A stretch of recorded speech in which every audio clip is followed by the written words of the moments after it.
Sebetulnya al-ma'ruf dari Kiai Hamid itu kewalian. Tapi saya selalu berharap kewalian itu lewat jalur ilmu. Karena saya tahu betul Kiai Hamid itu lama ngaji di keluarga Lasem, kemudian ngaji di Bajian.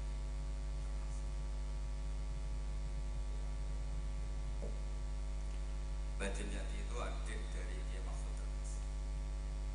Jadi kira-kira ketemu sanatnya ya misalnya saya, Mbah Maimun, Mbah Karim, Mbah Hashim, Mbah Mahfud. Mbah Mahfud itu juga gurunya Mbah Dimyati. Ini penting saya utarakan sanad karena sebagian kesesatan fatwa itu juga karena nggak punya apa sanad. Soal orderan Mbah Idris, Pak Lek Kaulo untuk melawan fatwa tadi Malakat Eman Hukum, saya kayaknya tidak nuruti itu karena fatwa itu jatuh dengan sendirinya. Karena saya yakin nggak ada yang mendengar ya. Nak dilawan corong Jawa mariku mau luhur gitu. Karena pasti sudah jatuh dengan sendirinya.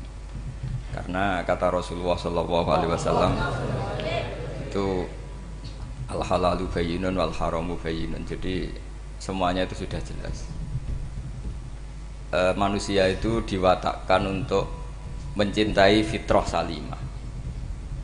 Sehingga dalam tradisi jahiliyah sekalipun ketika Rasulullah mulai dakwah, itu kata orang-orang Quraisy, Muhammad, kalau kamu ingin aneh-aneh itu karena ingin kaya, jama'na laka malan, kita kumpulkan harta, kemudian Anda jadi orang paling kaya.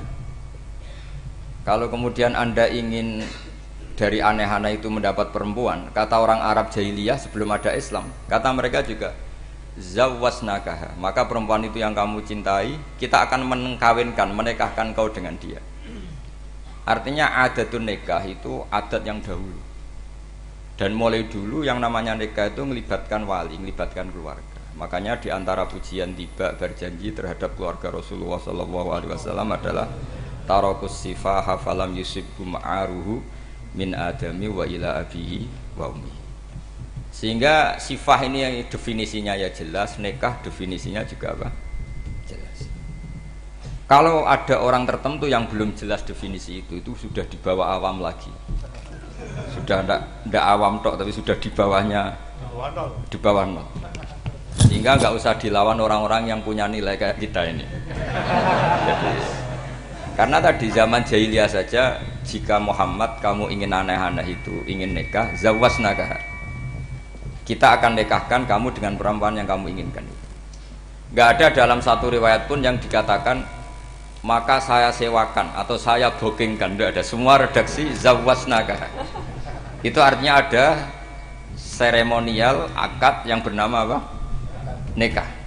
Makanya dipuji tarakus sifaha falam yusibhum aruhu min adamiu wa ila abilau. Kemudian dalam fikih juga dikatakan nikahul jahiliyah adalah sah, tidak perlu ditajdid. Saya ulang lagi ya, nikah fil jahiliyah itu tidak perlu ditajdid fil Islam asal tidak ada mufsid yang dzati. Misalnya begini ya, kita tidak pernah dengar sahabat-sahabat yang masuk Islam kemudian nikahnya ditajdid oleh Rasulullah SAW. Itu menunjukkan peradaban nikah ini ma'ruf. Kecuali nikah ada mufsid yang permanen, misalnya menikahi saudara kandung atau nikahi buliknya atau nikahi mbahnya, dan itu hebatnya nggak terjadi dalam kafir jahili.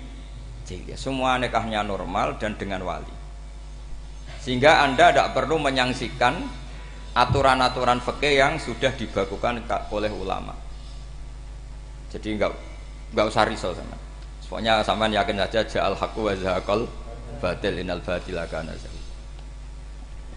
Nah kemudian ini yang makalah yang saya siapkan begini. Sekarang Indonesia itu dikepung oleh paham-paham keras. Sebetulnya untuk menghadapi paham-paham keras itu yang paling hebat tentu ilmu. Dalam banyak cerita, banyak saksinya juga. Pernah, ini masyhur sekali cerita ini. Saya Sya'rawi itu ketemu orang ekstrim yang mau mengebom orang-orang Islam yang sedang main di bar. Dugem lah kira-kira gitu. Karena di dunia Allah kok maksiat tok, ini baiknya mati aja daripada hidup, daripada ngeleng-ngeleng bumi gitu. Terus ditanya sama Syekh Sya'rawi, kalau betul mereka jadi mati, aina masiruhum, lalu mereka mati terus kemana? Dijawab oleh ekstremis tadi, ya ilanar, karena mereka matu fi hinil maksiyah, mati ketika maksiat. Terus jawabnya si Syekh Sya'rawi, lalu kalau mereka ke neraka itu keinginan Rasulullah apa keinginan kamu? Apakah pernah Rasulullah itu berkeinginan umatnya mati masuk neraka? Ya enggak. Ya sudah, kalau itu tidak keinginan Rasulullah jangan lakukan. Itu kan satu ilmiah yang luar biasa. Rasulullah tidak pernah ingin umatnya mati dalam keadaan siap masuk neraka. Makanya tidak usah mati pas itu ya. Bener MC tadi, kalau mati milih tanggal dan milih tempat. Ya itu diantara pujian-pujian yang masyhur tuh, yang dulu sahabat ada yang muji Rasulullah itu, khuliqta mubarra'un min kulli aibin faka'an nama khuliqta kama tasya. Jadi itu sebenarnya makalahnya sahabat, tapi yang untung Mustafa Atif karena dapat uang banyak dari nyanyi.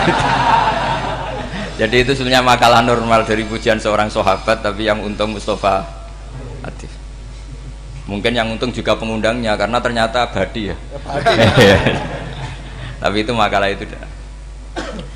Nah cerita Imam Sya'rawi tadi, Sya'rawi Sya'rawi Mutawali Sya'rawi ya, mufassir itu. Saya punya kitabnya itu 27 jilid. Saya sebagai peneliti itu ya ndak tasdek amat, karena saya butuh adit ya, butuh penguat itu. Dan penguat itu pula yang saya bawa ke sini. Ya ini saya baca terjemahnya dulu, nanti saya baca Arabnya supaya dapat barokahnya Rasulullah SAW sebagai Jami'ul Kalim. Nabi pernah didatangi seorang bedui. Bedui itu Arabi, orang kampung. Minta sama Nabi, karena Nabi itu udah orang kaya, tentu kira-kira saya bayangkan ya dikasih 50.000 atau 10.000. Si Arabi ini tidak terima, dan tidak terima ngomong di depan umum. Ketika Rasulullah tanya, apa saya sudah baik sama kamu? Kata si Arabi tadi, tidak, karena kamu kikir hanya ngasih saya segini. Sahabat hampir marah saja karena Nabi tersinggung gitu. Tapi Nabi lalu mengajak orang itu ke dalam rumah. Kira-kira kalau Indonesia mungkin ditambah 200.000 atau 300.000. Kemudian, apa ini cukup? Ya cukup. Kamu sudah puas? Ya puas. Fajazakallahu min ahlin wa asyiratin. Dipuji-puji Nabi. Kemudian kata Rasulullah, ayo kita keluar. Keluar nemuin khalayak begini. Khalayak rame. Kamu tadi mengkritik saya, menghujat saya di depan umum. Maka kamu sekarang harus memuji saya di depan umum supaya clear. Akhirnya mau dia, oke kita mau. Akhirnya muji-muji bahwa Muhammad orang baik, dermawan gini. Setelah itu dia pulang. Hebatnya Rasulullah ketika pulang kata Nabi begini, sabda Nabi gini, kalau saja dia pas benci saya itu kok mati, saya ulang lagi, kalau saja dia pas komentari saya buruk tadi kok mati, maka dia mati sebagai min ahlin nar, karena berstatus pencaci maki Nabi. Akhirnya dia muji Nabi itu lewat disuap, lewat dikasih uang lagi. Loh itu sudah sah. Jadi saking baiknya Allah, Islam suapan itu juga sah. Itu kan muji Nabi itu karena disuap. Makanya ini penting. Sehingga dalam khazanah Islam itu memang agak aneh-aneh. Jadi di antara ceritanya dalam hukum-hukum Islam itu ada orang fasiknya minta ampun, tapi minta karena iman sama hadis bahwa nanti kalau ada orang mati disaksikan orang dua, apalagi kalau 4 min ahli jannah, maka dia min ahli jannah. Itu dia fasiknya minta ampun, nyewa orang. Nanti kalau saya mati bilang saya orang baik. Betul. Setelah dia mati bayar. Ini baik. Satu kampung nggak ada yang percaya ini saksi bohong. Tapi sama Allah diampuni karena kesaksian suapan ini.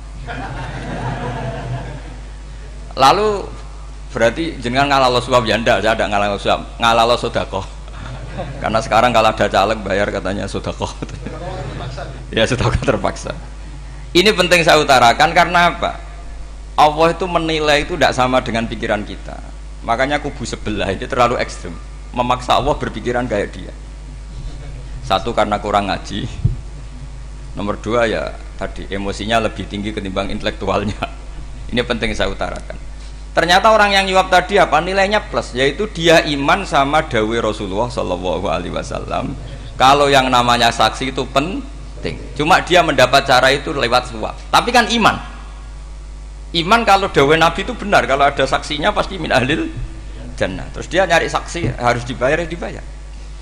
Sekarang sampai iya 1 juta nah. Sekarang saya tanya di KPPS atau di mana-mana saksi pemilu itu dibayar enggak? Dibayar sah apa enggak? Sah. Jadi kadang kebenaran itu harus dibayar. Ini penting saya utarakan karena ada orang perempuan cantik dirayu, digaji supaya main di niklab, dibayar jadi orang maksiat. Lalu mungkin ada ustadz gaji dia, bayar dia supaya mondok. Gak tahu terusannya apa, terus diwayah apa enggak tahu saya. Pertanyaannya ketika kamu bayar kemudian jadi santri, itu kamu dosa nyuap apa dosa sodako membiayai proses kebenaran? Sodako. Tapi kalau yang bayar untuk jadi pegawai niklab maka membiayai kemaksiatan. Maka pembiayaan ini penting secara fikih, arahnya kemana? Ke hak apa ke batil? Sehingga di Fathul Mu'in diterangkan misalnya ada orang layak jadi pemimpin dan kemudian rivalnya itu orang yang menyesatkan atau calon perusak bangsa, ya maka calon pemimpin yang soleh itu wajib berkompetisi meskipun bibadlil mal. Karena kalau yang memimpin orang fasik, kampung ini rusak.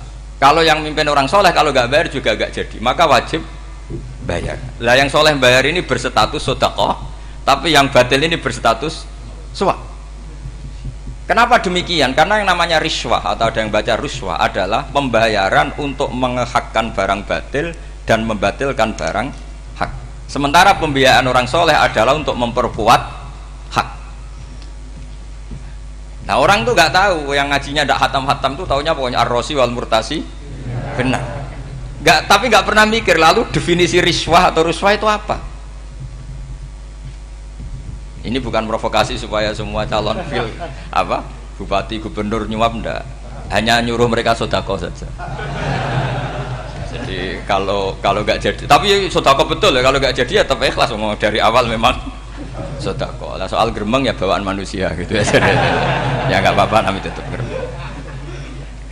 Ini penting saya utarakan, makanya menurut saya itu bangga dengan Pak Hamid karena sepupu mbah saya itu karena alimnya. Meskipun banyak orang mensifati beliau wali dan memang wali betul, tapi saya tetap menstatuskan beliau orang alim yang dari kelaziman alim itu beliau wali. Jangan dibalik, wali dulu baru alim. Karena dalam beliau orang Lasem dan kaidah di Lasem itu fakullu alimin waliyullah walaysa kullu waliyillah aliman. Jadi kalau kaidah di daerah Jawa Tengah itu semua orang alim pasti wali, tapi kalau wali tidak mesti alim. Sehingga kalau menstatuskan alim itu keren, kalau di Jawa Tengah status alim itu keren. Dan soal keramat yang kaitannya dengan Mbah Mun itu masyhur itu dulu ketika Mbah Hamid santai-santai sama Pak D. Taifur sama keluarga lah. Beliau mau istirahat, kemudian yang datang Kiai Maimun, Mbah Mun zaman itu masih dipanggil Gus. Sopo pur, ada Pak Taifur di situ. Kata Pak D. Taifur, saya kalau manggil Pak D itu Gus Mun. Dan itu Mbah Hamid ngendikan rojulun alimun waliyullah. Itu orang lelaki yang alim yang waliyullah. Jadi beliau muji Mbah Mun juga alimun dulu, rojulun alimun wali. Ini penting saya utarakan karena kesanatan keilmuan beliau jelas dari beberapa keluarga di Lasem. Karena di daerah Fakhriyah itu yang tempat lahirnya Pak Hamid juga lahirnya mbah saya. Itu mbah-mbahnya sudah orang alim, termasuk Kiai Sidik Jember itu juga lahirnya di kawasan pondoknya Pak Hamid Fakhriyah. Kemudian Kiai Sidik punya anak yang namanya Ahmad Sidik yang jadi apa? Rois Am, yang sekarang ada Gus Wirjon macam-macam, itu semuanya juga keluarga Lasem. Nah saya cerita keluarga ini penting bukan karena tafakhur atau tabai, bukan, karena Allah itu membuat satu tradisi besar memang lewat dzurriyyah. Sehingga Allah ngendikan misalnya ulaikal ladzina an'ama Allahu 'alaihim minan nabiyyin min dzurriyyati Adam wa mimman hamalna ma'nuh wa min dzurriyyati Ibrahim wa Israila wa mimman hadaina wastabaina. Karena tanpa dzurriyyah itu enggak ada tradisi, enggak ada kultur. Misalnya saya menjadi hafal Quran, dulu bapak saya itu tiap zaman Pak Hamid masih sugeng, yang semaan di sini itu pasti bapak saya, namanya Ki Haji Nur Salim. Kadang diajak baca Quran di kamarnya Ki Hamid. Karena kalau bapak saya itu mantu ponaan sama Pak Hamid. Itu dulu bapak saya memotivasi saya supaya hafal Quran itu gini, hak kowe kudu hafal Quran. Nak kowe hafal Quran, iku kepaten obor. Engko anak merapal luwe duwe alasan. Jadi kalau ada Gus tidak alim itu mesti salah bapaknya. Karena kalau bapaknya bisa baca Wahab, anaknya mau baca primbon tuh malu. Tapi kalau bapaknya sudah bacanya WA, anaknya jadi primbon. Era cucu sudah dukun.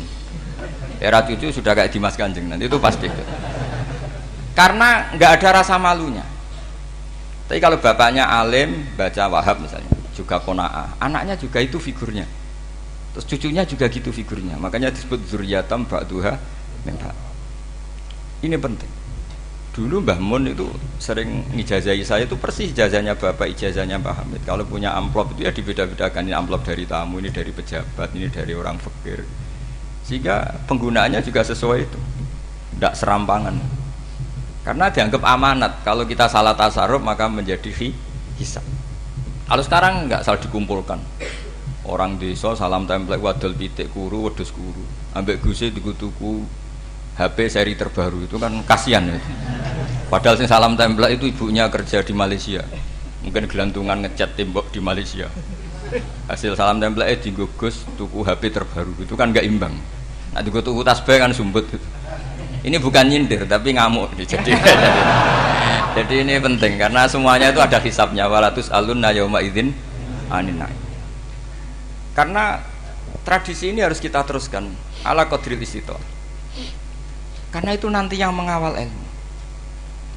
Kemudian termasuk tradisi mengakui santri goblok, ini penting. Itu enggak ada santri sebarokah santri goblok. Makanya dulu Mbah Mun, Mbah Hamid, Kiai alim itu kalau sama santri goblok ya tidak benci. Enggak kayak sekarang semua orang bikin sekolah unggulan. Sekolah unggulan itu kritik saya hanya memproduksi orang-orang yang nantinya mendapat. Kalau kamu punya santri hafal Quran, nanti hadiahnya umroh. Langlanyah umroh, santri pinter hadiahnya beasiswa. Tapi hubungannya sama negara itu mendapat. Sementara santri yang goblok hidup di pedalaman Kalimantan karena di sana belum ada masjid, bikin masjid dia. Sebagian hartanya dipakai masjid, sebagian hartanya dipakai bangun masjid. Ini yang goblok pendiri masjid, yang pinter pengajian di masjid dibisaroi uang kas masjid. Artinya gini, ya kalau halalnya halal, tapi kita mbok yoroh hikmahnya orang-orang goblok itu. Supaya kita tetap ngaji, Rabbana ma khalaqta hadza batila. Semua ini ada gunanya. Subhanaka ma khalaqta. Jadi semua ini ada gunanya. Maka bagi santri-santri yang goblok, tolong nanti saya di-Fatihai karena saya ini pembela Anda. Lo yang ngomong biar saya karena saya terkenal santri pinter. Kalau yang ngomong sampean goblok kan nggak ada yang percaya. Oh, padune padha gobloke kan gitu. Yang ngomong harus saya. Saya itu niru Rasulullah Shallallahu Alaihi Wasallam. Nabi itu kalau ada santri serabakat pinter itu diwaris sak surat usung nang mulai pinter.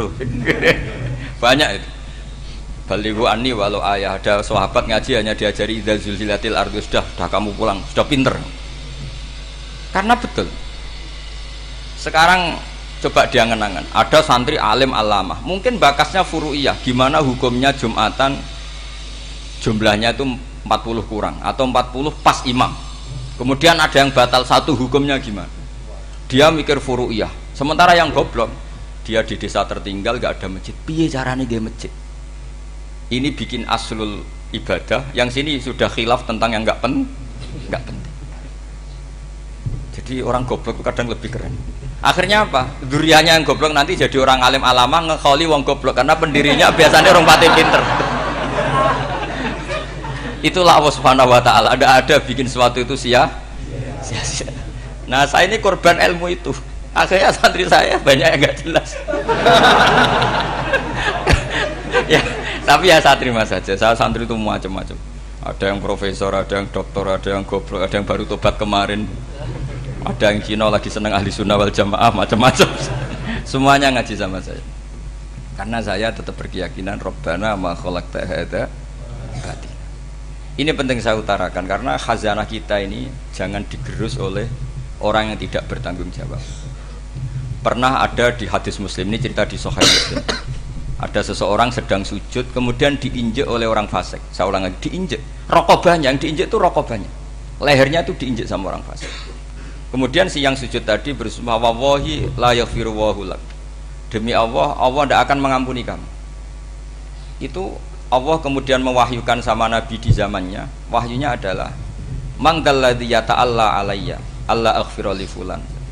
Laqad ghafartu dzunuba wa ahbattu amalak. Siapa yang mencantut namaku dengan menstatuskan saya tidak bisa memberi maaf, sungguh orang itu saya maafkan, dan yang ahli ibadah amalnya tak cabut semua, tak hapus semua. Karena Allah tuh nggak boleh distatuskan sesuai keinginan kita.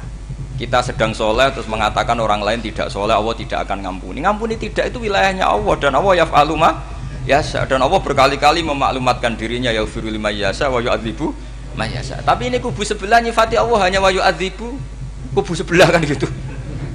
Tidak pernah kalau Allah disifati yaghfir. Bagaimana Allah gak tersinggung? Allah selalu distatuskan yu'adzib. Itu kira-kira kalau Allah kan gini, saya ini bisa u'adzib, bisa aghfir, kenapa status saya tinggal yu'adzib? Ini ngaji di mana? Khatam enggak kan gitu. Makanya resikonya ahli sunnah itu masyhur tuh Pak Hamid Pasuruan, tamu macam-macam diterima. Ketika orang benci Golkar itu ada tamu dari Golkar juga diterima. Ketika orang nggak mau diberi hadiah oleh orang Golkar, Pak Hamid ya diterima. Bilang ke bapak, mengaku lomo wae nur, duit engkau ana gunane dhewe. Sing marai rawan hisab itu kan kamu dapat uang nggak jelas kemudian kamu pakai pribadi. Kalau orang-orang soleh kan nggak pernah dipakai, kan aman saja. Loh, dihisab apanya? Wong hanya peralon. Kalau istilahnya Pak Hamid itu peralon. Datang diberikan orang lagi, datang diberikan. Kalau kena kamu kan hisab. Terus kamu nyate makan wareg glegeken. Wah itu uangnya nggak jelas dipakai nyate glegeken, ya mesti hisab.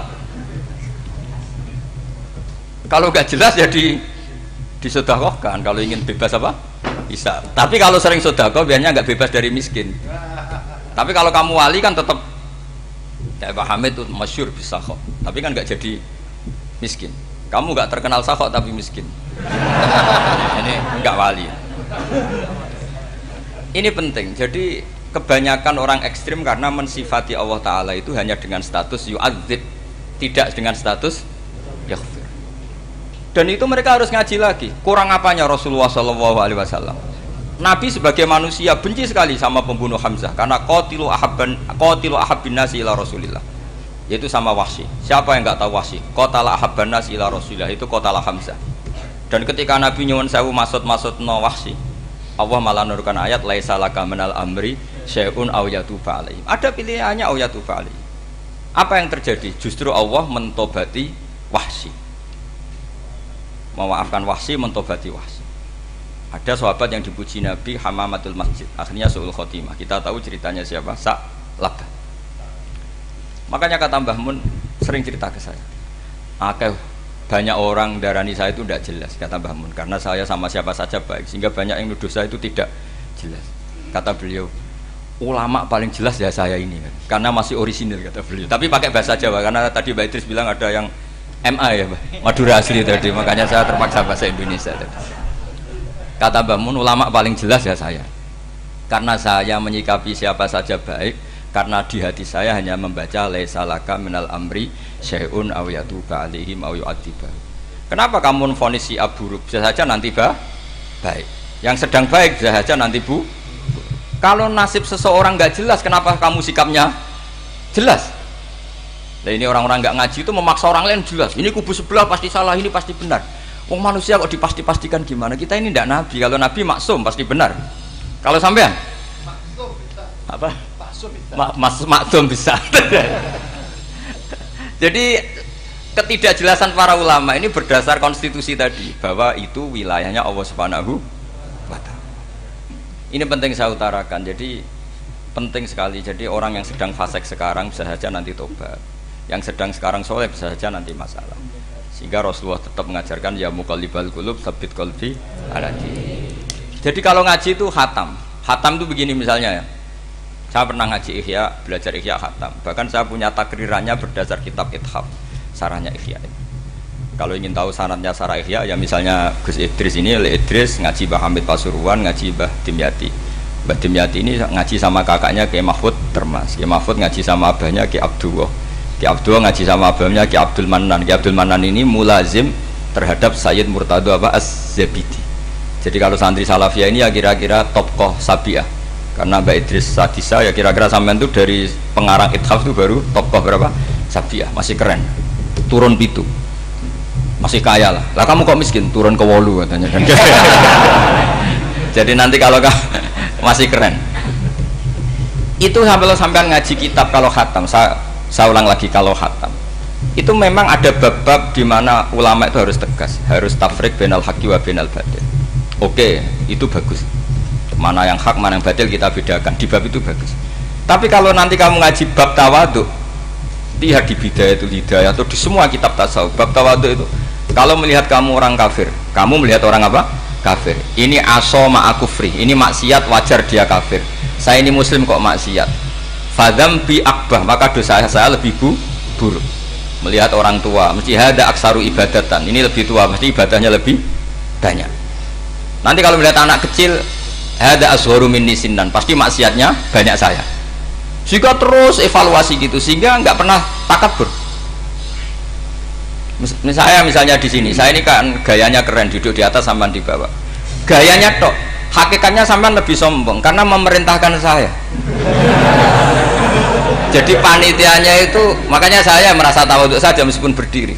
Karena hakikat saya ini makmur, diperintah. Panitia ini, penyelenggara ini amir, pemerintah. Kira-kira sombong mana? Itu sekali saya tidak memaafkan, finnar itu.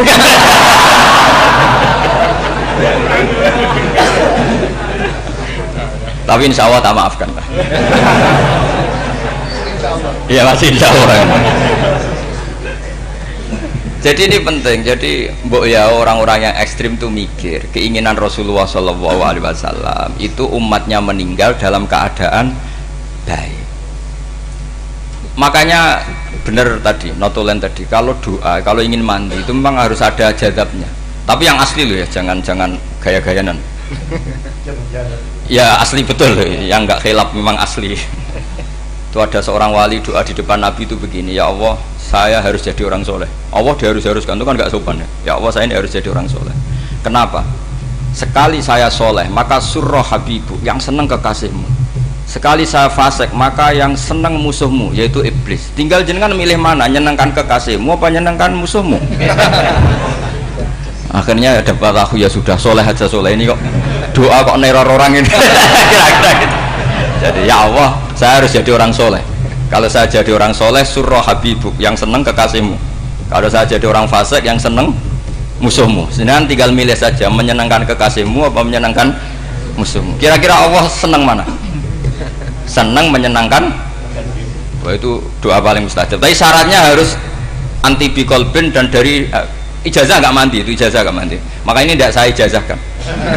Nanti kalau kamu ngalami isak sendiri, ngalami wujdi sendiri, terus ngalami itu, insya Allah makbul. Ini mau gaya-gayaan copy paste, nggak diterima itu.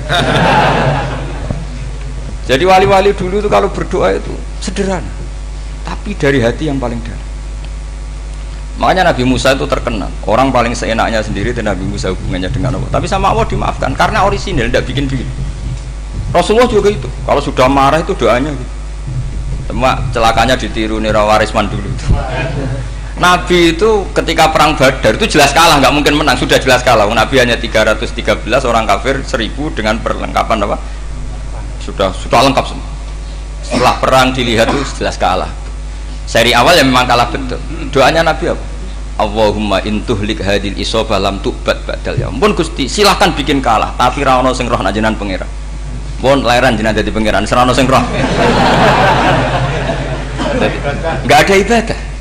Intuhlik hadil isobah lam tu'bad ba'dal ya. Kalau engkau menghancurkan kelompok saya ini, jenengan sebagai Tuhan tidak ada yang nyembah lagi. Karena yang nyembah tinggal kelompok kita. Tapi yang ngendikan Nabi, kalau kamu niru tidak bisa. Gak bisa kamu doa, ya Allah saya ini santri Salafiyah, kalau saya bodoh menjadi presiden buruk terhadap alumni Salafiyah. Nggak apa-apa sekali-kali doa gitu. Tapi kata Allah lainnya masih banyak.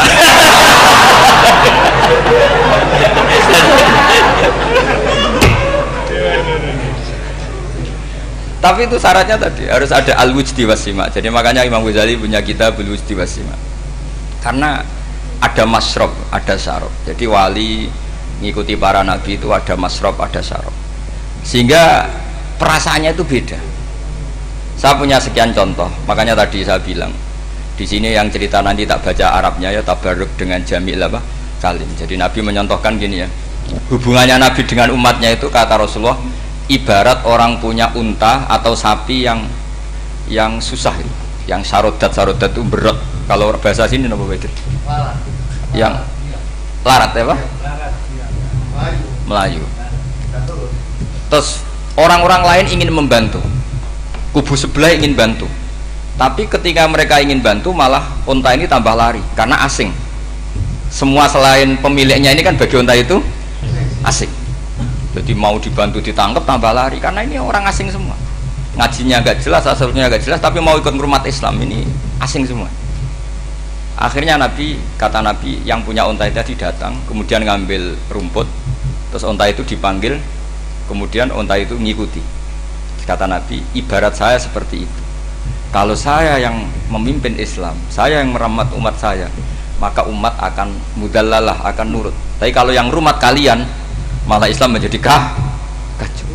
Kenapa menjadi kacau? Karena tadi nyifati Allah saja salah. Orang Islam baik dihukumi kafir hanya karena tahlilan, hanya karena manakiban dihukumi kafir. Sekarang inginnya Nabi orang menjadi muslim apa kafir? Inginnya Nabi orang menjadi muslim apa kafir? Muslim. Lalu gara-gara melakukan perilaku tertentu dihukumi kafir. Iya, ziarah wali songo musyrik, nyekel patok musyrik. Katanya minta sama mayit. Padahal saya andekan jadi mayit itu dijaroi sampean nggak seneng. Nggak senengnya karena ya kadang murid itu jaroi gurunya ya kurang ajar. Masa gurunya dibilang gini, ya Allah, ingkana musinan fazid fi isani, wa ingkana musian fatajawas andu. Kata gurunya, soleh tenan darani ingkana. Makanya saya tidak suka zaman ziarah ke saya. Kecuali doanya ditasihkan dulu ke saya. Makanya nggak boleh ziarah itu pada Nabi, bisa murtad kan? Coba itu baca di depan Nabi, murtad gak? Ya Allah, kali ini baik maka gini, kalau buruk. Masa Nabi baiknya ingkana? Lah orang-orang yang menyerang kita kan, itu gak ada zaman sahabat doa seperti itu. Ya mesti gak ada, mana mungkin sahabat baca itu di depan Nabi. Masa Nabi didoain, ya Allah kalau dia baik maka fazid, maka kalau dia buruk, ya gak mungkin. Lah mereka nyerang kita itu gak ada dalam sejarah sahabat. Ya sahabat kok nahlilin Nabi itu gak nabi, mau didoain maghfir lahu. Kan ngenyek kanjeng Nabi jadi ngono lahu. Ya mesti saja sahabat gak akan tahlilan. Yang kabudut itu Rasulullah, bahkan diistilahkan kabudut saja salah, intaqala ila rafiqil ala. Nah kalau sampai harus ditahlili, kalau enggak yang rokok betul. Amalnya pas-pasan, dosanya berkelanjutan. Kondak di mana? Punya tanah warisan yang hasil ngerebut milik orang lain. Kamu sudah mati, dipakai anak cucumu. Ini berkelanjutan enggak dosanya? Berkelanjutan, berseri-seri. Mereka kalau nyerang kita kan sahabat tidak melakukan itu untuk Nabi, ya nggak mungkin lah sahabat mendoakan itu pada Nabi, kan nggak mungkin. Coba kalau kamu jadi mayit, terus kamu gurunya, terus ada murid kamu bilang Allahumma ingkana musinat fazid fi isani wa ingkana musian fatajawaz anhu. Mesti kalau kamu bisa bangun. Ya Allah, cong meyakini saya soleh itu masih ingkana. Kalau guru saya soleh maka, kalau guru saya buruk maka. Itu kan taklek namanya, Pak. Itu kan kurang ajar. Loh, saya tidak pernah doa gitu di depan Muhammad Pasuran, tidak pernah. Saya kalau doakan bangun ya tidak pernah gitu. Allahumma ali darajati fil jannah gitu. Saya nggak pernah, ingkana nggak pernah. Karena andekan itu saya juga sama mangkol. Cuma kalau ada orang doa di bangun gitu ya karena orang lain ya tak biarin. Tapi saya tidak bilang amin, ya biarin aja sudah. Tapi kalau santri sarang nggak usah lah doa ya apa? Ingkana kok. Masa meyakini solehnya gurunya kok nunggu apa? Ini bukan ijazah, ini marah ini. Jadi pelurusan ini. Saya ulang lagi, ngaji itu harus khatam. Pentingnya khatam tadi, kalau di bab tafriq bainal haqqi wa bainal batin, seakan-akan kubu sebelah ini benar karena tegas. Tapi kitab itu tidak hanya bab itu, juga ada bab tawadhu. Di bab tawadhu itu Misalnya kita melihat orang kafir ini wajar maksiat, kan dia kafir, masa saya mukmin maksiat? Dan ini kafir bisa saja nanti husnul khotimah, saya muslim bisa saja su'ul khotimah. Jika tetap tawadhu, melihat yang lebih sepuh ini aksaru ibadatan minni, melihat yang kecil asghar berarti aqallu maksiatan minni, sehingga melihatnya itu tawadhu. Jadi kalau di bab tawadhu semuanya orang itu mungkin. Nah di sini Rasulullah SAW mengajarkan, ketika malaikat Jabal bilang, Muhammad, orang yang mendustakan kamu saya tungkepi gunung biar mati semua. Kata Rasulullah, saya berharap keluar dari tubuh mereka min aslabihim, dari keturunan mereka orang-orang sing mukmin. Sudah karuan kafir saja Nabi tidak berhenti berharap, jangan-jangan nanti keturunannya mukmin. Dan itu betul. Kita tahu Abu Lahab punya anak Darroh itu mukminah, Abu Jahal punya anak Ikrimah juga mukmin. Dulu Walid bin Mughirah musuh besarnya Rasulullah punya anak Khalid bin Walid. Sekarang orang-orang yang abangan gak hafal Quran, kadang anaknya hafal Quran lewat program PTPQ, kadang yang hafal Quran malah anaknya ndak hafal. Makanya kalau pas wisuda sampai bingung, gurunya itu sampai nangis. Kenapa nangis? Ini anaknya orang gak hafal Quran tak wisuda hafal, saya gurunya ndak hafal kata. Lah kenapa bisa jadi hafid? Karena guru sewaan kata. Itu banyak sekali. Ini penting saya utarakan supaya ekstremitas itu berkurang. Logika-logika yang dibangun ulama itu ngikuti riwayat. Agama itu ngikuti riwayat, bukan sekedar akal. Saya punya contoh ketika kitab Ihya menutup kitabnya, yaitu Imam Ghazali. Itu ada dua orang. Ini di akhir kitab Rojak dan dipakai nutup kitab Ihya sebagai rojaknya Imam Ghazali. Ada dua orang min ahli nar dipanggil sama Allah. Ini sekaligus ijazah, kali ini ijazah betul. Yang dipanggil ke surga itu masih muqayyad dan biangkalil jahim, masih muqayyad, masih dibelenggu sama atribut neraka. Terus sama Allah ditanya, piye jong kabarin rokok? Wah syarra makanan Gusti rokok jenengan takokno sekarang ra enak jen. Terus kata Allah, ya sudah kamu kembali ke sana karena kamu memang orang fasik. Itu lari, semangat mau ke neraka. Ini ijazah. Semangat disuruh kembali ke neraka itu semangat lari.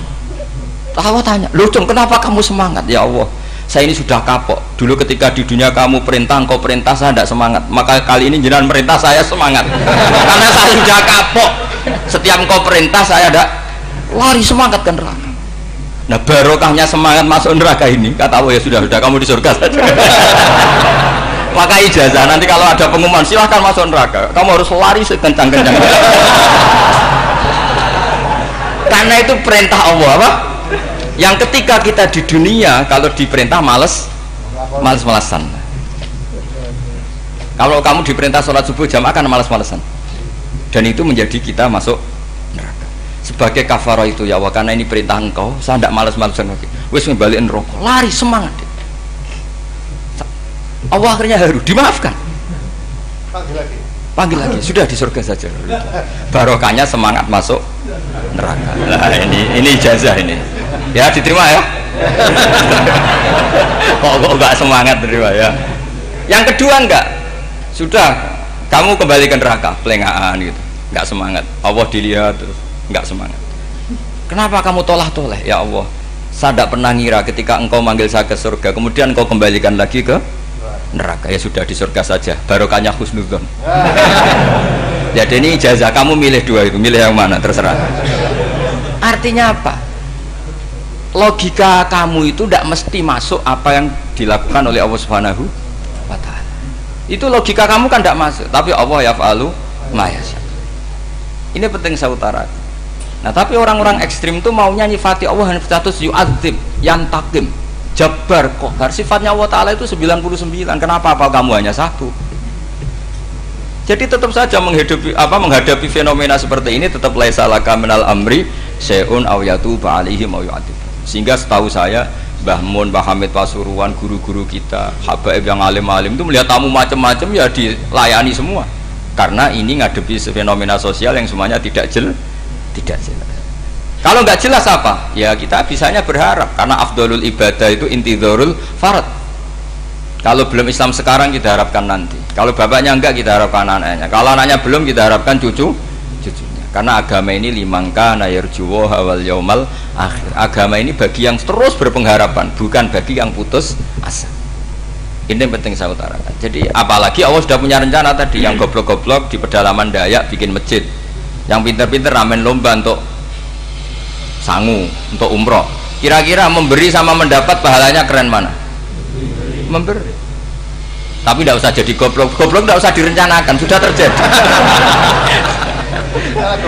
Jadi makanya saya bela karena sudah terjadi gitu. Tapi tidak usah direncanakan. Nanti terus wah goblok aja cara Gus Bak gak apa-apa ndak. Sudah kadung ini cuma kita itu iman ya. Jadi karena yang pinter itu yang jumlahnya tidak banyak. Ini kita bully saja. Karena kamu bully pun tetap mulia kan orang pinter ini. Tapi kalau orang goblok gak dibela habis dia. Yang pinter buat dikritik kayak apa kan tetap mulia kan. Lah yang muji sudah banyak saya ngeritik saja lah. Ini tidak akan jatuh. Tapi yang goblok ini kan nggak ada yang bela. Saya sebagai umatnya Rasulullah, pecinta umat Rasulullah tak bela, tenang saja. Ada hikmahnya apa? Hikmahnya orang goblok. Betul loh, saya itu sering ketemu dokter, ketemu profesor tuh nangis. Tak tanya kenapa nangis. Bapak saya itu petani, saya di Jogja sampai jadi dekan, jadi rektor. Tapi saya sekarang rektor, anak saya sekedar SMP naik itu sudah senang. Nggak dengar kabar ketangkep BNN sudah senang. Padahal saya ini ahli metodologi. Ternyata pinter bapak saya. Karena bapaknya tadi hanya petani bisa menjadikan anaknya profesor. Tapi profesor tidak mesti bisa jadi. Anak saya naik SMP aja sudah senang. Karena Allah ingin membuktikan pinter kamu itu tidak ada artinya di depan iradatullah. Di depan apa? Iradatullah. Supaya orang tunduk. Lu coba yang jadi ulama tabi'in itu rata-rata abnaul mawali, anaknya budak yang dimerdekakan. Karena Allah seperti itu. Ada yang tokoh yang tadi zuriyatam ba'duha min ba'd, itu harus kita jaga. Saya termasuk orang yang ditakdir punya mbah-mbah alim, itu juga harus dijaga. Yang enggak alim peluangnya masih banyak, banyak sebanyak-banyaknya. Asal tadi lewat jalur sregep, dan kalau bodoh ngaji saya nanti tak ajari robbana ma khalaqta hadza napa. Karena ayatnya gitu, min dzurriyyati Adam wa mimman hamalna ma'anu wa min dzurriyyati Ibrahim wa Israil. Terus terakhir ditutup wa mimman hadaina wajtabaina. Itu umum. Tidak jalur nasab, siapa saja yang hadaina wajtabaina. Ini penting saya utarakan, jadi ini sebagai penutup tak baca teks Arabnya supaya kita dapat barokah jami'ul kalim.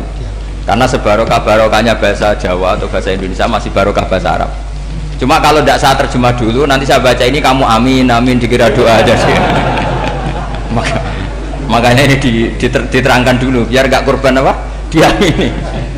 Karena saya ini pernah Jumatan di satu kampung, imamnya itu sepuh. Imamnya sepuh, khutbah itu gak selesai karena dia gak bisa menyelesaikan sesuai teks di bukunya itu. Yang belakang mantul terus amin amin.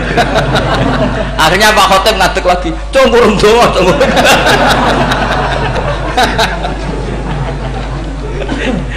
Ya, ini masih teks Arab, tapi yang belakang sudah apa? Amin amin. Ya saya baca. Ini disimak. Bismillahirrahmanirrahim. Wa ruwiya anna a'rabiyan ja'ahu yatlubu minhu syai'an fa'atahu. Tsumma qala ahsantu ilaika. Dikasih sesuatu ya tadi saya contohkan, misalnya dikasih hanya 10.000. Qala al-a'rabiyyu la wala ajmalta, kamu ya belum berbuat baik. Fa ghadibal muslimun wa qamu ilaihi. Orang-orang Islam marah besar karena Nabi dikomentari la ajmalta, kamu tidak orang baik. Fa asyara ilaihim an kuffu, kata Nabi jangan kamu pukulin. Kalau di Madura sudah tuntas tuh kena celurit itu kalau.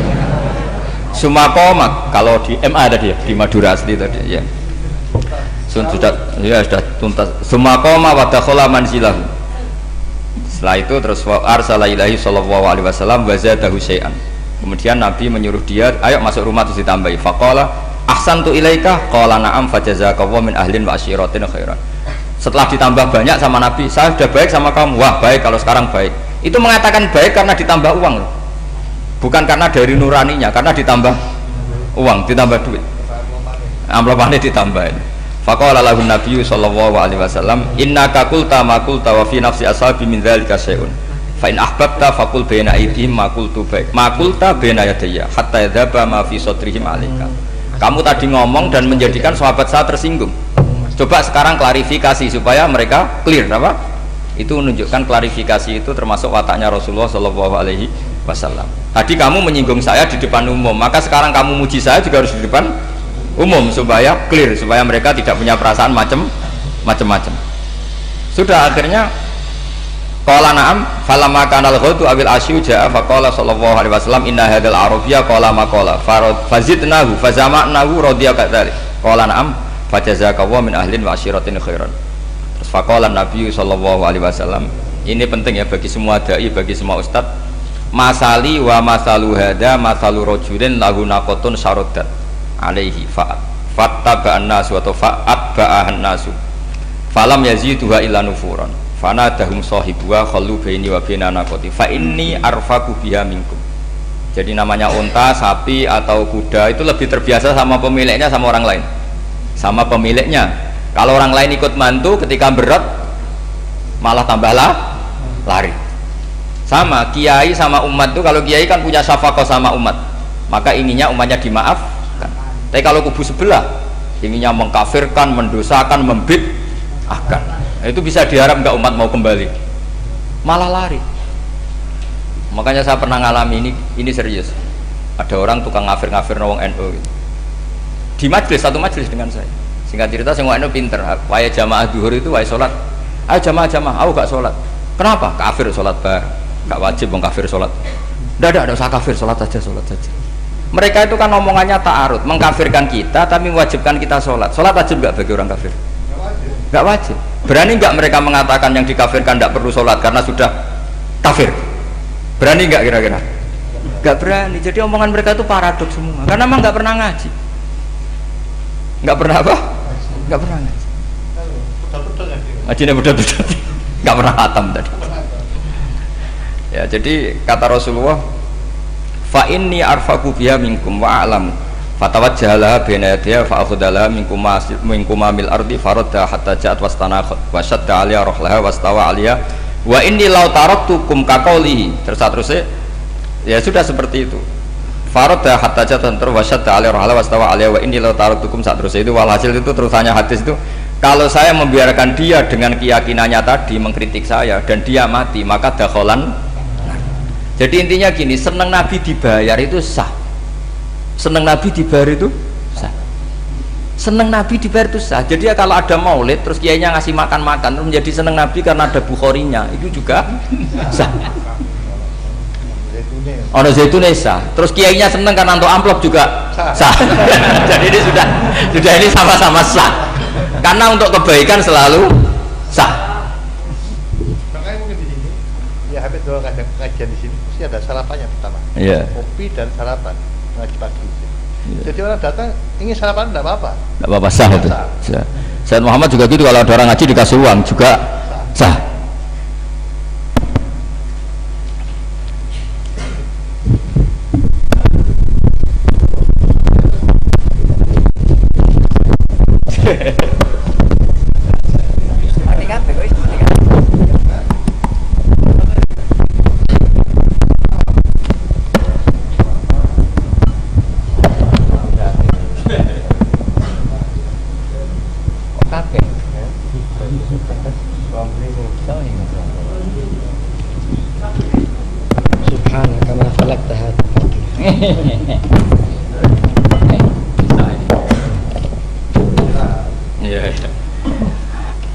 Ya, jadi ini jelas ya, jadi riwayat ini jelas. Kemudian riwayat yang ada di kitab Bukhari ketika Rasulullah didustakan, dibuli, ini wa ana mahmum ala wajhi falam astafiq illa wa ana biqarni sa'alib, yang di bawah garis itu ada yang di Bukhari.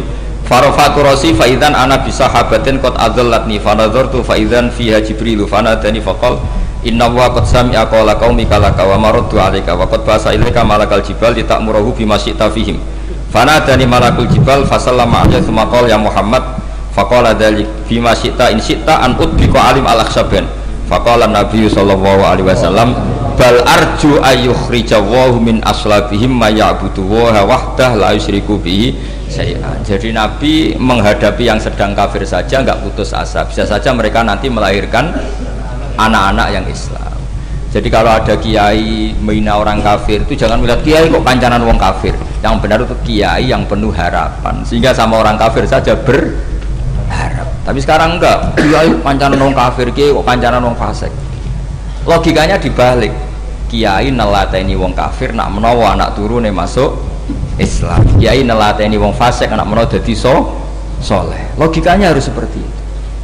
Nah soal perang itu beda. Perang kan mereka sudah menstatuskan diri ingin bunuh kita. Tentu kita harus berani untuk mempertahankan diri. Tapi kalau kondisi normal tidak bisa seperti itu. Ini kan kondisi normal. Itu Rasulullah. Ya nggak boleh. Karena tadi. Bahkan kalau saya pernah ngaji ini di Sidogiri pernah cerita Rasulullah jejer Nabi Nuh. Ada seorang wali, pasnya Abu Hasan Asyadili. Siapa Abu Hasan apa? Asyadili. Mimpi ketemu Rasulullah jejer Nabi Nuh.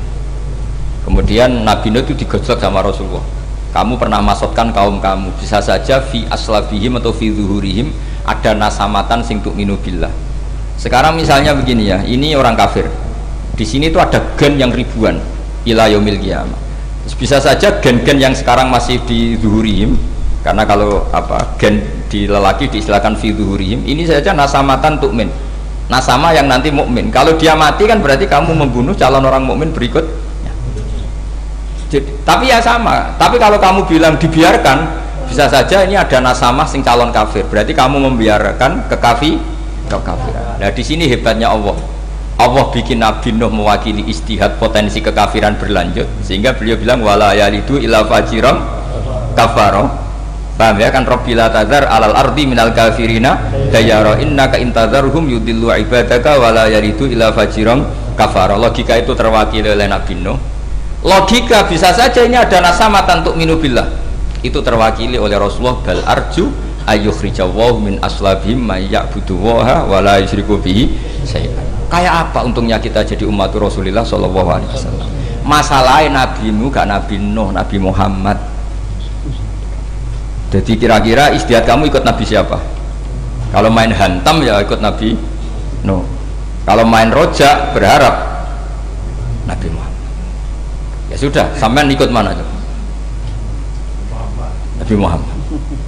Ini penting saya utarakan supaya apa-apa itu terukur lewat. Ya pokoknya istilah kayak Wali Songo yang tercerminkan sampai ke kita kayak Pak Hamid, karena Pak Hamid ini sanadnya secara gen sampai Sunan Bonang, di silsilah itu sampai Sunan Bonang. Saya punya catatan nasabnya Mbah Hamid Pasuruan sampai Sunan Bonang, ditulis Mbah Khim itu. Ya, pas 40 harinya Mbah Hamid itu silsilah itu. Saya kira demikian, saya mohon maaf atas semua kesalahan. Wah, baru mulai. Ya Santi Putri itu nggak usah mikir besar berat-berat, yang penting nurut suami, itu kata para suami. Tapi kalau suaminya nggak layak diikuti ya diberontak saja gitu. Karena nggak ada sesuatu yang luar biasa kayak perempuan. Itu kata Sayyidina Umar, pernah dia mau jalan ya, dicegat sama Khawlah itu bintu Salaf. Itu sampai 3 jam, padahal Umar sudah Amirul Mukminin. Sudah siapa? Amirul Mukminin. Tapi ketika ditanya, kenapa engkau berhenti karena orang tua ini? Kamu tahu orang tua ini siapa? Ini ketika protes itu didengar langit sabtuju, yaitu yang di ayat qad sami Allahu qaulal lati tujadiluka fi zawjiha wa tashtaki ila Allah. Jadi sing protes wong wedok ora trimo bojone, Kanjeng Nabi diprotes. Ya singkat cerita, Khawlah itu cantik. Memang contohnya harus cantik. Kalau jelek nggak bisa. Khawlah itu cantik sekali. Walhasil dia mungkin khed atau apa, lama mungkin khed. Terus suaminya datang. Aus bin Somit ini datang. Melihat istrinya pas sujud. Di semua teks riwayat fa'ajabatu ajizatuha. Makanya gambarannya harus cantik. Enggak usah diterjemah ya. Fa'ajabatu ajizatuha. Singkat cerita, Aus itu minta dilayani saat itu juga. Si Khawlah nggak mau karena sedang ibadah. Bongkok sih mas kok dalu. Enggak kau sekarang. Saking mangkelnya karena agak kesampaian. Ya orang lanang kan gitu, mesti kotor kalau nggak kesampaian. Terus Zohar minha, dia melakukan dihar.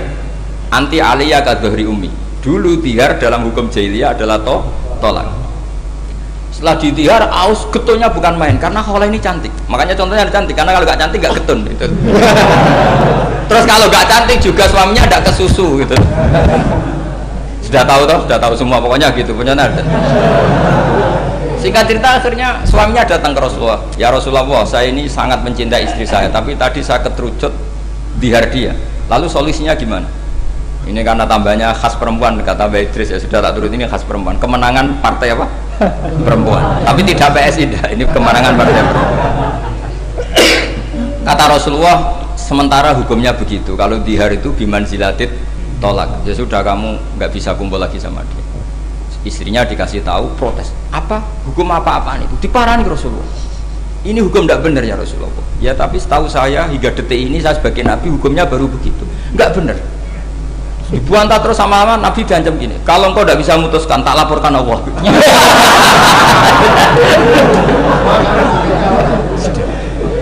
Akhirnya ini pulang, betul pulang sujud sholat lapor sama Allah. Dan ketika lapor sama Allah, ya Allah ini tidak fair.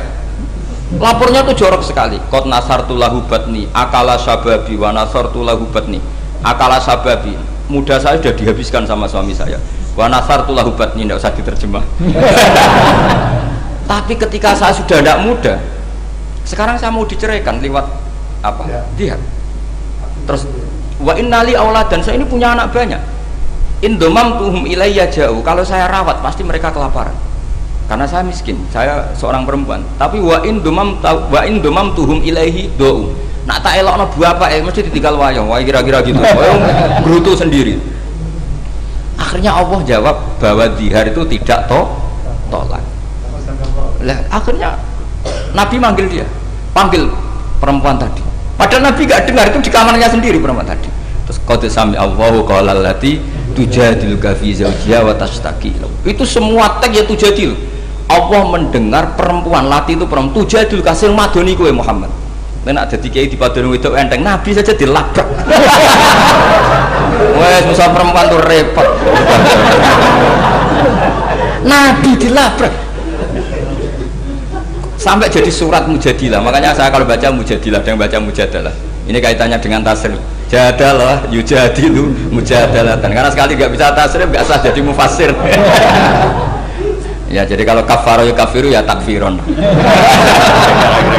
Iya kira-kira kan gitu. Fa'ala yufa'ilu ya taf'ilan. Jadalah yujadilu mujadalatan. Jadi kalau mujadalatan itu masdar, karena ini subjek pelaku mujadilah, jadi boleh mujadalah bisigotil masdar, boleh mujadilah dengan sigot isim fa'il. Karena wanita pembantah Nabi itu didengar oleh Allah. Makanya ayasma'uha rabbul izzah min fawqi sab'i samawat walam yasma'aha Umar. Allah saja mendengar dari langit 7, masa Umar gak mau mendengar? Jadi makanya kalau Umar macam-macam, orang nyewa khaulah, kamu yang ngomong. Lagi-lagi dengan Assalamualaikum warahmatullahi wabarakatuh.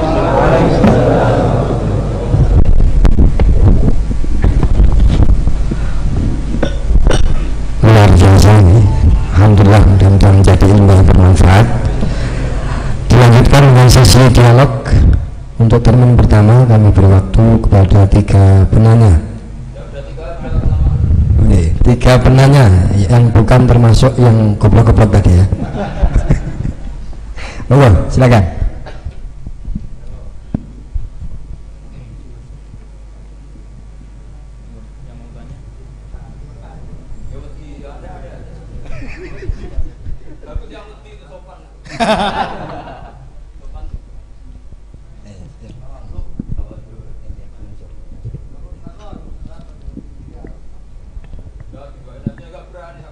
Monggo maju yang hendak bertanya, monggo. Silakan. Ada?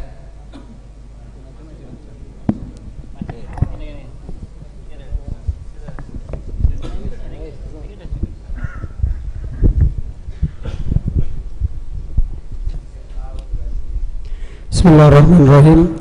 Assalamualaikum warahmatullahi wabarakatuh. Nama saya Ahmad Mufaddal Rasid MA, Madura asli. Sebenarnya pertanyaan saya, dalam sektor sosial dan politik, kenapa kita menyaksikan para praktisi dakwah memiliki berbagai pandangan yang saling bertentangan dan berjauhan? Atas jawabannya terima kasih. Okay.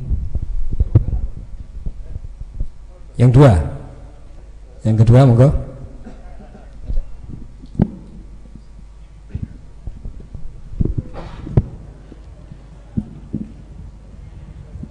Bismillahirrahmanirrahim. Assalamualaikum warahmatullahi wabarakatuh. Nama saya Ahmad Syarif Hidayatullah. Pertanyaan, bagaimana cara menyikapi beda pemahaman dan pengamalan dalam Islam di Indonesia? Bagaimana cara menyikapi beda pemahaman dan pengamalan dalam Islam di Indonesia? Wassalamualaikum warahmatullahi wabarakatuh. Terakhir, satu lagi. Maju. Assalamualaikum warahmatullahi wabarakatuh. Nama saya Syafril. Berdasarkan dari beberapa serapan dari media sosial, beberapa kubu saling mengutarakan kebenarannya masing-masing. Pertanyaan saya, kebenaran itu dinamis atau statis? Matur Enggak. Kan setelah jawab terus selesai, jadi langsung menang. Seperti yang saya utarakan berkali-kali, ngaji itu memang harus khatam. Sebetulnya itu gampang sekali. Tadi pertanyaan pertama gimana? Perbedaan itu. Kenapa dalam dakwah banyak pertentangan? Tidak perbedaan saya bacanya. Kamu baca pertentangan, saya baca perbedaan. Jadi dalam fiqh dakwah itu kan ada fiqhul ahkam, fiqh dakwah. Sebetulnya itu gampang sekali kalau kita insaf. Berteman orang fasik hukumnya gimana? Hukumnya ya haram, diajak ke bar, nyari lonte, nyari WTS, ya haram. Tapi kalau dibalik, dakwah orang fasik hukumnya gimana? Ya baik. Bisa dakwah kalau berteman. Tapi bertemannya kemana? Ya jangan pas ke sana. Artinya gini, kalau ada ulama bilang nggak apa-apa berteman sama orang fasik, berteman yang proses dakwah. Haram berkawan orang fasik pas acara di bar. Itu bukan pertentangan, perbedaan. Saya berkali-kali bilang di pondok mana saja, karena teks itu mudawwan dan musalsal. Di kitab Khilyatul Auliya, itu kitab kesayangan Imam Ghazali. Beliau sampai alim gitu, termasuk barokahnya kitab Khilyatul Auliya wa Tabaqatul Asfiya, karangannya Abu Nu'aim Al-Asfihani. Itu yang meriwayatkan itu diantaranya siapa? Ngeriwayatkan dawuhnya Sufyan bin Uyainah, gurunya Imam Syafi'i. Itu beliau cerita, Nabi Yahya tanya, kampung sini orang baik itu siapa saja? Kalau Nabi Isa tanya, kampung sini yang paling fasik siapa? Akhirnya Nabi Yahya tanya ke Isa, kenapa kamu selalu tanya orang fasik di mana? Saya ini Nabi, biman zilatit tabib. Nabi itu adalah dokter, udawil mardo, di mana-mana dokter nyari yang sakit. Sehingga khazanah kita di kiai-kiai pesantren NU banyak kiai yang kereng, tegas nggih monggo. Ada kiai yang ngancani wong fasik-fasik nggih monggo. Yang repot nggak ngancani, memang bagian dari fasik. Yang keliru itu yang itu gitu. Yang bagian itu. Kalau ngancani berapa ya orang preman yang ditobatkan para kiai-kiai yang jalur tadi banyak. Jadi ini harus dilihat, makanya itu ada fiqhud dakwah. Ketika Rasulullah menstigmasi orang munafik itu orang yang buruk, semua riwayat mengatakan Nabi tetap berbuat baik sama mereka. Ketika ditanya, kenapa engkau selalu baik sama Abdullah bin Ubay bin Salul? Karena kata Nabi, saya menghormati keluarganya. Itu gara-gara Nabi mau datang menyolati Abdullah bin Ubay bin Salul, itu keluarganya menjadi Islam kila itu ribuan. Karena betapa baiknya Rasulullah sing jenenge Muhammad, orang seburuk itu masih beliau datang. Nah ketika beliau datang, ini konteksnya apa coba? Konteksnya kan farqu bainal haqqi wa bainal batil, jelas enggak beliau datang di rumahnya orang fasik. Kompaknya adalah konteksnya ya ta'allafuhum, supaya mereka merasanya nyaman. Nah yang merasa nyaman ini nanti jalurnya fiqhud dakwah. Makanya ada fiqhud dakwah, ada fiqhul ahkam. Ya gampang saja caranya tadi, milah-milah tadi. Ada orang fasik, saya berkali-kali fatwa di mana-mana. Ada orang mati karena oplosan misalnya. Kiai-kiai itu sebaiknya harus separuh datang, separuh enggak. Kalau semuanya datang nanti dikira matinya kayak matinya wali, karena semua kiai datang. Tapi kalau kiai ini tidak datang, kadang seorang yang mati oplosan itu ibunya mukminah, solihah, kadang ikut jamaah majelis taklim, bapaknya juga soleh, keluarga besarnya soleh. Kalau tidak datang, lalu kita tidak menghormati keluarganya, akhirnya kiai-kiai dicap elek. Terus yang ngurus jenazah orang fasik juga, akhirnya didusi beara, terus diadep nongetan. Nah, ketika mereka punya cara sendiri, didusi pakai arak, diadep nongetan, yang disalahkan Allah juga kita, gara-gara kita tidak datang, nggak terlaksana syariat Islam. Nah yang datang ini bukan bela-belain orang fasik, bela-bela ini terselanggarnya syariat Islam, yaitu mayat diperlakukan secara Islam, meskipun akhirnya datang di matinya orang pakai oplosan. Makanya ada fiqhud dakwah, ada fiqhul ahkam. Dan pertanyaannya sama, kalau semua temanya sama. Yang kedua gimana? Kan sama semua siapa? Cara menyikapi beda pemahaman. Lah iya, beda pemahaman tadi. Rasulullah itu dekat orang munafik, tapi dalam rangka tarbiyah. Kadang yang sahabat yang sudah soleh dijauhi. Mergo cara Jawa moh nguyai segoro tahsilul hasil. Masyhur kan, Nabi punya uang banyak, yang baru Islam dikasih banyak, yang sahabat Ansor yang heroik gak dikasih apa-apa. Ketika ditanya ya Rasulullah, kenapa yang sudah Islam lama tidak kamu kasih? Mereka itu mentalnya heroik, inginnya ngamal memberi. Kalau ini inginnya mendapat, sudah ata'alafuhum alal Islam. Karena nggak baik loh orang biasa heroik, misalnya dulu pecinta Mbah Hamid sering ngasih Mbah Hamid, setelah Mbah Idris kaya dikasih, itu nanti jadi pecundang. Dari mental memberi menjadi mental ingin Rasulullah itu tidak ingin orang Ansor jadi mental memberi kemudian berubah menjadi mental ingin meminta atau mendapat, sehingga Nabi setelah futuhat itu orang Ansor itu nggak dikasih apa-apa, karena kalau dikasih nanti tadi dari mental heroik memberi menjadi penerima. Pas itu Nabi diprotes, ya Rasulullah kenapa tidak memperhatikan mereka, mereka jasanya akan besar. Kata Nabi, akiluhum ila imanim, saya pasrahkan mereka terhadap imannya. Mereka mencintai saya tanpa servis, tapi kalau ini butuh servis. Itu banyak, saya sering Mbah Mun itu kalau diundang pejabat itu hampir pasti datang, tapi kalau diundang santri kadang-kadang angel jok sepuh-sepuh, karena alasannya tadi wong-wong santri sekarwan seneng ngaji, tapi nak iki lagi seneng-senengnya ngaji. Saya pernah ngalami betul ketika Habib Lutfi diundang di Pondok Al Munawir, kayak apa terkenalnya Pondok Al Munawir Jogja itu sempat kecewa karena akhirnya beliau gak rawuh, tapi ketika dikonfirmasi pas itu ada Kopassus atau pengundang, pondok rasa aku wis do soleh, nak mereka soleh butuh aku, hanya dikalahkan yang Pondok Al Munawir. Itu juga filosofi dakwah. Sama Rasulullah tadi, ya Rasulullah kenapa engkau memberi ini padahal Islamnya baru, ini yang Islam lama tidak kamu kasih? Kata Nabi, yang Islamnya lama sudah kuat, jadi gak perlu diservis, tapi perlu disokok. Iya. Nah, ini perlu disokok tadi kata itu. Nah itu, jadi pemahaman tuh khazanahnya harus banyak. Terus yang ketiga gimana tadi? Kebenaran itu apakah dinamis atau statis? Kebenaran apa? Kalau kebenaran eksak ya pasti 1 tambah 1 sampai kiamat ya tetap 2. Tapi kalau manusia ini kan mobil, manusia juga dinamis. Jadi kebenaran manhaji itu ya nggak ada batasannya. Kamu sama anak sendiri, sama istri sendiri, kadang baiknya tegas ya tegas, baiknya ramah ya ramah, baiknya hujron ngeneng ya harus ngeneng. Karena kalau ramah terus ya repot. Pas itu marah kamu ramah, dianggap ngenyak, yakin. Tapi bojomu pas ngamuk terus senyum-senyum, kira-kira dianggap baik apa ngenyak? Kira-kira saja. Jadi semua itu ada aturannya. Misalnya sowan kiai itu baik, sowan kiai baik, tambah banyak tambah baik, terus sowan setengah papat, tok assalamualaikum. Bunyi-bunyi kok sowan, jadi sowan kiai apik bah. Sama itu, semua itu ada batasannya dan manusia pasti tahu. Itu kan ibarat seorang istri bilang, Pak, opo rebuk be aku, kita ini sudah menyatu. Iya deh, aku pengen wayah. Wah, padahal sudah bilang apa saja, tapi tetap saja apa saja yang enggak itu kan gitu. Katanya apa saja kamu dukung, ternyata setelah apa saja kamu sebutkan kecuali itu kan. Artinya gini, Islam tuh ya begitu, ada sesuatu ayat atau apa saja yang perlu tegas ya tegas, perlu lunak ya lunak. Makanya itu hebatnya Abu Bakar dan Umar. Abu Bakar itu jadi wali karena layinal janib, karena orangnya ramah. Tapi dia tahu tidak semua kebenaran terwakili orang ramah, makanya dia menunjuk Umar sing ghalid, yang keras. Itu bukti. Makanya Indonesia itu bagus, yang ramah juga kenal yang keras, itu bagus. Karena memang, makanya Rasulullah itu Abu Bakar sudah Islam masih berdoa Allahumma aizal Islam bi Umar, karena Abu Bakar itu sopan. Jadi kalau dibully orang kafir, Rasulullah disakiti ya main sabar.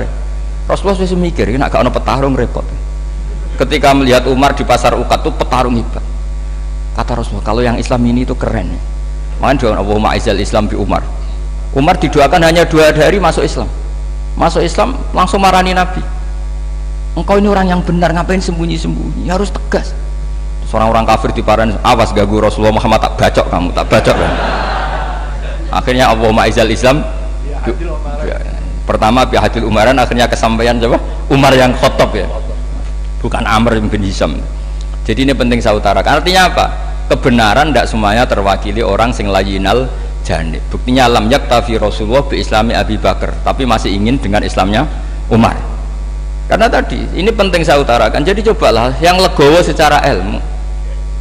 Ya kayak tadi misalnya saya Mbak Idris banyak ulama termasuk jenis orang alim, tapi kan nggak bisa dakwah di Dayak. Barokahnya orang alim jadi di pusat-pusat Islam kayak di Pasuruan. Coba kalau kita ada alim, mungkin di pedalaman Dayak bikin masjid. Jadi yang nggak alim ya barokah, karena supaya sama tak ceritani, saya punya sanad musalsal ila Rasulillah sallallahu alaihi wasallam.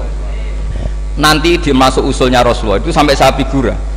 Ketika ada hisab itu tidak usah dibayangkan karena Allah tidak terkaifiahkan. Allah, Jibril sama Rasulullah. Singkat cerita mau masuk surga kira-kira kiai induan lah. Kiai induan ya kayak Pak Hamid mungkin ya kayak kiai induan. Pertama yang Nabi usulkan apa? Ai Rabbi ibaduka abaduka fi atrofil ardi. Kiai-kiai di pojok-pojok Dayak itu ya banyak loh Gusti, itu tolong diperhatikan. Sing gak ono namane tadi. Sing gak diparani calon presiden, calon gubernur, sing gak ganggu-ganggu. Itu Nabi matur, ibaduka abaduka fi atrofil ardi. Banyak hamba engkau di pojok-pojok bumi yang nyembah jenengan. Iya, pojok-pojok gunung. Makanya itu termasuk nanti tanggal 10 saya ke Korea karena mereka TKI TKW, tapi di sana bangun masjid di daerah ateis. Di daerah apa? Ateis. Itu uang mereka kerja untuk bangun masjid. Kamu kadang disalami template pakai kas masjid. Ya gak apa-apa kalau halalnya halal, cuma mikir itu maksudnya halal, saya yakin halal karena kiai nanti ya paling gue bangun masjid ini kan mau oper-operan tok. Karena kiainya di pondok disangoni masjid gue bangun pondok ya mau oper-operan gitu. Yang repot kena kiai medit itu rusak gitu dunia pokoknya. Pokoknya mau medit itu rusak dunia rusak. Kamu tahu alamatnya medit tuh?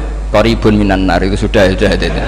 Kata Nabi kan wal bakhil qoribun nanar. Jadi baidun minallah baidun minal jannah qoribun. Kalau tanya alamatnya medit di mana Gus? Ya qoribun nanar, deket-deket situ. Jadi ini saya kira demikian. Assalamualaikum warahmatullahi wabarakatuh.